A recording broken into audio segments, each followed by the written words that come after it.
Strasbourgeoises, Strasbourgeois, nous sommes désormais les responsables de notre ville. Fiers de son passé, nous devons nous en inspirer pour notre action présente au service de son avenir. Nos aïeux avaient su faire de Strasbourg une cité de la démocratie, fondée sur le respect réciproque des libertés et des obligations de chacun. Cette tradition sera maintenue alors que notre ville est devenue le siège de la Cour européenne et de la Commission européenne des droits de l'homme. Nous en sommes fiers. Un tel engagement exige que nous nous efforcions tous les jours, sans relâche, de mieux nous comprendre, de mieux nous apprécier, sans mépriser quiconque, de mieux nous supporter dans le respect de toutes les croyances.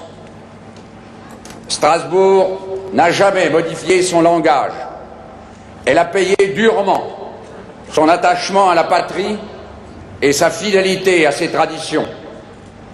Conformément à notre mission séculaire sur les bords du Rhin, nous affirmons notre personnalité au sein de la communauté française et assurons le trait d'union entre les deux grandes cultures de l'Occident européen pour réaliser le lien entre le Nord et le Sud, entre l'Est et l'Ouest.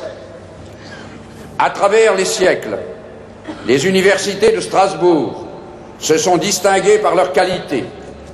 Beaucoup d'étudiants célèbres s'y sont illustrés au temps de l'humanisme rhénan, de la pensée réformatrice, de la philosophie du siècle des Lumières, de l'émergence des sciences médicales.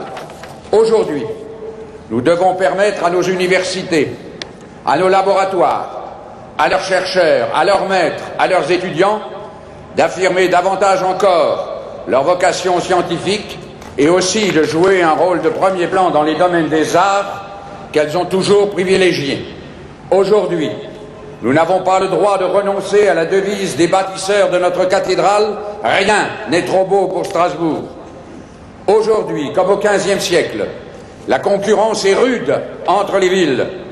Prenons garde de ne pas amoindrir les chances de Strasbourg dans la concurrence technologique avec d'autres villes résolument tournées vers les nouveaux moyens de communication et de transport du troisième millénaire. Strasbourg, témoin de toutes les gloires, mais aussi de tous les malheurs de l'Europe, est devenu le symbole de l'Europe unie, assurant la paix sur le Rhin. Nulle part ailleurs qu'à Strasbourg, l'Europe ne peut se vivre au quotidien.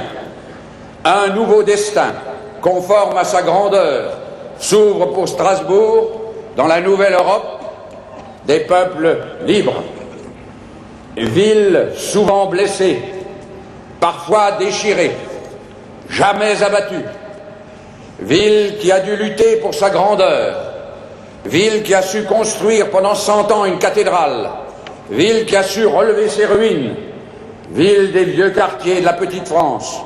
Ville des larges avenues de l'urbanisme du XXe siècle. Ville de centre et du quartier. Ville des universités et de l'humanisme. Ville des travailleurs et des artisans. Ville du commerce et de l'industrie. Ville du Rhin. Ville de l'île et des canaux.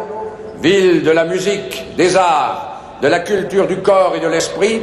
Nous n'avons pas le droit de douter. Nous n'avons pas le droit de la dénigrer. Nous n'avons pas le droit de la défigurer. Nous n'avons pas le droit de la rapetisser.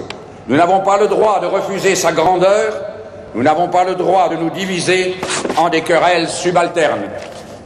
Au début de son troisième millénaire, nous sommes réunis pour que notre ville soit encore plus belle et pour que ses habitants y soient de plus en plus heureux ensemble.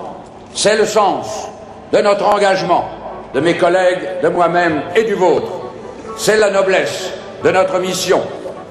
Que Dieu nous soit en aide et protège notre ville. Gott beschütze unsere Stadt.